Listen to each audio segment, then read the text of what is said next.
دیکھیں جی، اللہ نبی وارث نبی علیہ السلام کے مبارک دور میں تو یہ لفظ بخاری مسلم میں استعمال ہوا ہے کہ زمین اللہ اور اس کے رسول کی ہے.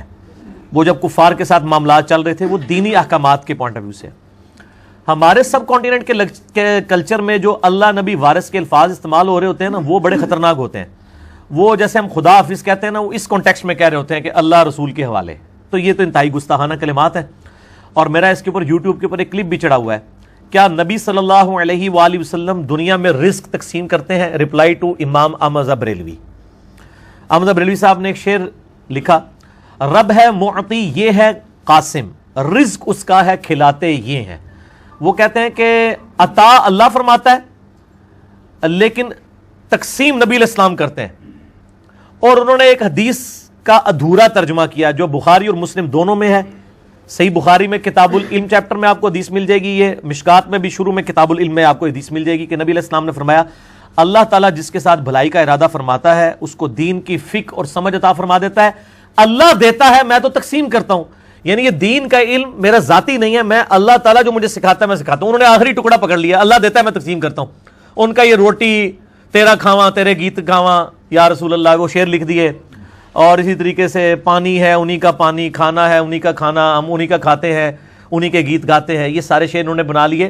حالانکہ اس میں تھا کہ دین کا علم تو ظاہر ہے، صحابہ کرام بھی کہتے ہیں واللہ ورسولہ اعلم، اللہ اور اس کا رسول بہتر جانتے ہیں. لیکن جو تکوینی امور ہیں وہاں تو نہیں. مسند احمد کے اندر حدیث ہے، الادب المفرد امام بخاری کی کتاب میں، ایک صحابی نے حضور کو کہہ دیا یا رسول اللہ صلی اللہ علیہ وآلہ وسلم ما شاء اللہ وشئت، اللہ کے رسول جو آپ چاہیں جو اللہ چاہے. آپ فرمایا اجعلتنی للہ ندا، کیا تو نے مجھے اللہ کے مقابلے میں کھڑا کر دیا؟ بل قل ما شاء اللہ وحدہ، بلکہ کہے جو اکیلا اللہ چاہے. اچھا اس صحابی نے آگے سے یہ نہیں کہا یا رسول اللہ صلی اللہ علیہ وآلہ وسلم دیکھیں میں جو وہ آپ کو اللہ کی اطاعت سے ہی مان رہا ہوں نا، آپ کیوں اس کو نیگیٹیولی لے رہے ہیں؟ دیکھیں میں اللہ کی اطاعت سے ہی، اس کے اذن سے ہی مان رہا ہوں. یہ صحابہ کرام کے دماغ میں اس قسم کی باتیں کسی نے نہیں ڈالی ہوئی تھی. جی مستقل بذات، غیر مستقل بذات، اس پہ میرا ریسرچ پیپر بھی ہے، دعا صرف اللہ ہی سے، وہ آپ پڑھ لیں. اور دعا صرف اللہ ہی سے میرا لیکچر بھی ہے توحید کے اوپر، مسئلہ نمبر 3، اس میں نے یہ سب کچھ لکھا ہے.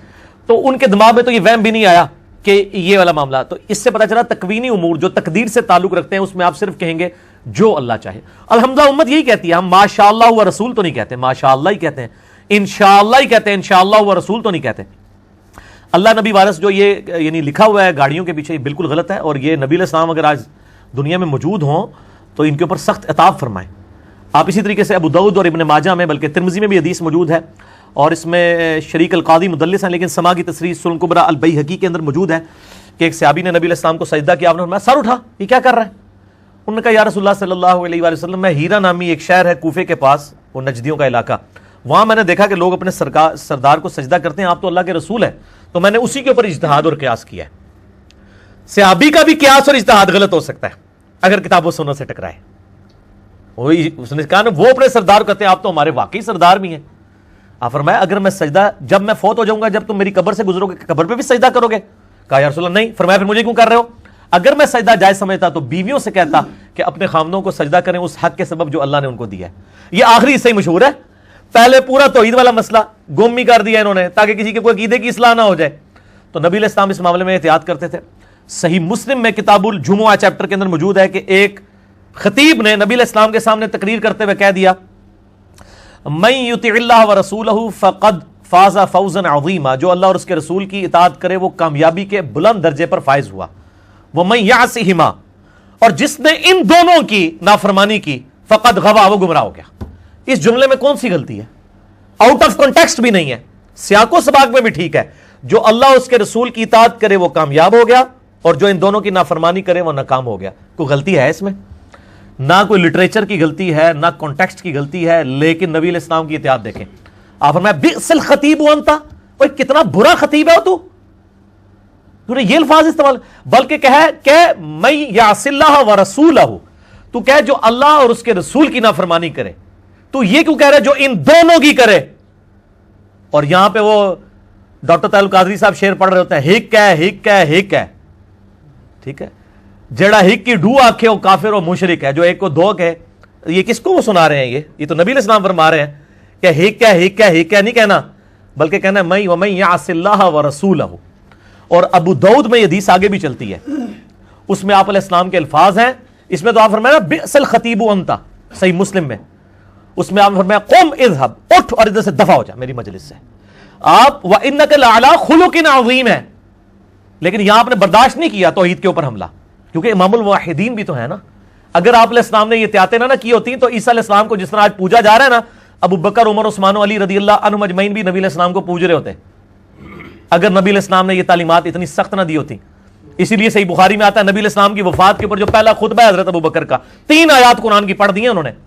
پہلا تو جملہ ہی آگے بولا ہے من کان یعبد محمدا فإن محمد قد مات، بھائی جو بھی تم میں سے محمد کی عبادت کرتا تھا تو جان لے کہ محمد صلی اللہ علیہ وآلہ وسلم کو موت آ چکی ہے، اور جو اللہ کی عبادت کرتا ہے وہ جان لے کہ اللہ زندہ ہے، ہمیشہ قائم رہنا. کتنا گستاخانہ جملہ ہے آج کی ڈاکٹرائن میں. حضور کی میت رکھی ہوئی ہے، حیات النبی نہیں پڑھا رہے، وہ وفات النبی پڑھا رہے ہیں، عقیدہ دے رہے ہیں، اور یہ انہوں نے اپنا ذاتی جملہ بولا ہے، یہ کہیں قرآن و حدیث میں جملہ نہیں آیا. جب یہ جملہ بولا پھر انہوں نے قرآن کی آیت پڑھی وما محمد الا رسول قد خلت من قبلہ الرسل افإن مات او قتل انقلبتم علی اعقابکم. دیکھو محمد تو نہیں صلی اللہ علیہ وآلہ وسلم مگر ایک رسول ہی، اگر یہ فوت ہو جائیں یا شہید کر دیے جائیں جنگ میں، یہ میں ترجمہ کر رہا ہوں، اللہ تعالیٰ نے یہ لفظ نہیں استعمال کیا. اللہ نے کہا اگر محمد مر جائیں یا قتل ہو جائیں کیا تم دین سے الٹے قدم پھر جاؤ گے؟ اور جو کوئی دین پہ ثابت قدم رہے گا اللہ تعالیٰ اس کو جزا دے گا، اور جو الٹے قدم پھیرے گا اللہ کا کوئی نقصان نہیں کرے گا. اب یہ ہوتے تو یہ تو الفاظ بھی صحیح کراتے کہ آپ نے اللہ کیوں کہا ہے کہ اگر محمد مر جائیں یا شہید قتل کر دیے جائیں، آپ کو کہنا چاہیے تھا وصال فرما جائیں یا شہید ہو جائیں، پردہ فرما جائیں. وہ اللہ کے بندوں میں تائیں پٹنا کہ جس خدا کا تعارف ہمارے علماء انڈیا، پاکستان، بنگلہ دیش کے علماء اور بزرگوں نے ہمیں کروایا ہے وہ خدا کوئی اور ہے، اور جو خدا قرآن و سنت کے اندر ہے وہ اور ہے، اور وہی خدا ہے جس کے سامنے آپ نے مر کے بعد پیش ہونا ہے. اچھا اب آپ دیکھیں کہ یہ اس لیول کی احتیاط آپ نے فرمایا اٹھ اور دفع ہو جائے ادھر سے، تو نے یہ الفاظ کیوں استعمال کیے؟ اس نے تو آگے سے نہیں کہا یا رسول اللہ علیہ وسلم میری تو ایسی کوئی نیت نہیں تھی، میں نے تو دیکھیں پورے کانٹیکسٹ میں جملہ بولا ہے. یہاں بھی لوگ دلیل دے رہے ہوتے ہیں او جی ہم تو اللہ کا بندہ ہی مانتے ہیں نا جی، ہم کون سا ان کو اللہ کہتے ہیں. تو وہ صحابی کا اللہ کہہ رہا تھا جس نے کہا کہ جو ان دونوں کی نافرمانی کرے.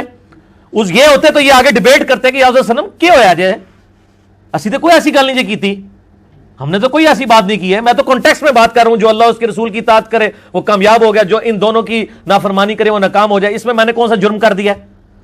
ان کے دماغ میں فطور نہیں تھے جو انڈیا، پاکستان، بنگلہ دیش، افغانستان کے بزرگوں اور علماء نے ان کے دلوں کے اندر کوٹ کوٹ کے بھر دیے ہیں، اور پھر وہ اللہ نبی وارث اور پتہ نہیں کیا کیا چیزیں ٹیکسیوں کے پیچھے بھی لکھی ہوئی ہوتی ہیں انہوں نے، اور جو کوئی سمجھا رہا ہوتا ہے اس کے اوپر یہ گستاخی کے فتوے لگا رہے ہوتے ہیں. تو شرم کریں. یعنی آپ کو پھر اس کے اوپر شعر سنا دیں گے، عشق دے چلے نمبر لے گئے عقل والے انجے ہی عمرہ گالیاں، کہ عشق کے جو پاگل ہیں وہی جیتیں گے، عقل والے تو رہ جائیں گے. قرآن تو بالکل الٹ بات پکڑتا ہے اس کے. قرآن تو کہتا ہے قل هل يستوي الذين لا يعلمون والذين لا يعلمون انما يتذكر اولو الالباب. اے نبی علیہ السلام فرما دیجئے علم والے اور بغیر علم والے تو برابر نہیں ہو سکتے، نصیحت تو نہیں حاصل کرتے مگر عقل والے. تو اسی کہندے ہو عقل والے عمرہ گالیاں، اللہ کہندا ہے عقل والے ہی بندے دے پتر جائے. دیکھ لیں کتنی ڈیفرنٹ ڈاکٹرائن ہے. پھر آیا کہ انما یخشى اللہ من عباده العلماء، اللہ کی معرفت اور خشیت صرف اہل علم کو ہے. پھر نبی علیہ السلام کو کہا گیا ربی زدنی علما، اے نبی آپ بھی دعا کیجئے اللہ میرے علم میں اضافہ کر دے. آپ کو یہ نہیں کہا گیا کہ اے نبی دعا کیجئے کہ اللہ میرے عشق میں اضافہ کر دے، یہ تو دعا نہیں سکھائی گئی.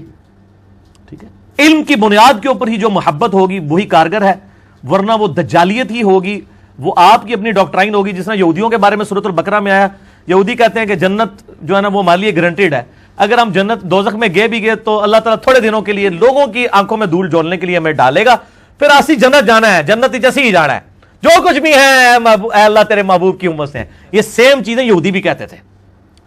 سورہ بقرہ شروع میں کیوں رکھی گئی ہے قرآن کے؟ حالانکہ نازل تو جا کے مدینے میں ہوئی ہے، اس سے پہلے 2/3 قرآن نازل ہو چکا تھا، تاکہ بتایا جائے کہ تم سے پہلے بھی ایک لاڈلی امت تھی، 3 کتابیں اس میں آئیں، ہزاروں پیغمبر آئے بنی اسرائیل. تمہارے پاس تو ایک پیغمبر اور ایک کتاب آئی ہے نا. جن کے پاس 3 کتابیں اور ہزاروں پیغمبر آئے تھے نا، جب انہوں نے ہم سے روگردانی کی ہے ہم نے ان کو ذلیل و خوار کر دیا قیامت تک کے لیے. ضربت علیہم الذلہ والمسکنہ، ذلت اور مسکنت ان کے اوپر طاری کر دی ہے. اور جو دیکھ لینا آپ، تو تمہیں کس چیز کا زوم ہے؟ تو 7 یونیورسل ٹروتھ آئے ہیں سورہ بقرہ کے شروع کے رکوعوں میں. بنی اسرائیل کے اوپر پوری 4 شیٹ ہے مقدمے کی, ایک ایک جرم ان کا بتایا گیا, اینڈ پہ ایک یونیورسل ٹروتھ آیا ہے. اور میری آپ قرآن لیکچر دیکھ لیں, میں نے وہ 7 کے 7 یونیورسل ٹروتھ جو ہے نا بیان کیے ہیں کہ یہ اللہ کے جنرل رولز ہیں, جسے فٹ اسے گفٹ. پھر اللہ نے نہیں دیکھنا یہ امت موسیٰ ہے یا امت عیسیٰ ہے یا امت محمد ہے صلی اللہ علیہ وآلہ وسلم وعلیہم السلام اجمعین. پھر اللہ تعالیٰ جو ہے نا وہ اس کی عدل کی تلوار ننگی ہے, وہ کسی کا کوئی لحاظ نہیں کرتا. ٹھیک ہو گیا جی. ان ساری احادیث کی ڈیفینیشن تو یہ ہوا کہ یہ زمرہ جو ہے وہ شرک میں آتا ہے. ظاہر ہے جی شرک میں لے جائے گا, کیوں نہیں, یہ تو کوئی بات ہی نہیں. جو آپ صلی اللہ علیہ وسلم خود فرما رہے ہیں اجعلتنی للہ ندا, کیا تو نے مجھے اللہ کے مقابلے پہ کھڑا کر دیا, بلکہ کہے جو اکیلا اللہ چاہے. تو شرک کے اندر رہ جاتا ہے. لیکن اب مسئلہ یہ ہے نا کہ شرک تو آپ کے انڈیا پاکستان کے علماء نے تو ختم کر دیا ہوا ہے, ہاں کتابوں میں ختم کیا ہوا ہے, تقریروں میں ختم کیا ہوا ہے, ویسے سب سے زیادہ ادھر ہی ہے. تو اس میں میرا مسئلہ نمبر 8 ہے, کیا کلمہ گو مسلمان بھی شرک کر سکتا ہے, اور مسئلہ نمبر 3 دعا صرف اللہ ہی سے, اور مسئلہ نمبر 43 وسیلہ اور توسل کے صحیح احکام و مسائل. جسے شوق ہو تو وہ دیکھیں, انشاءاللہ اس کو کلیئر ہو جائے.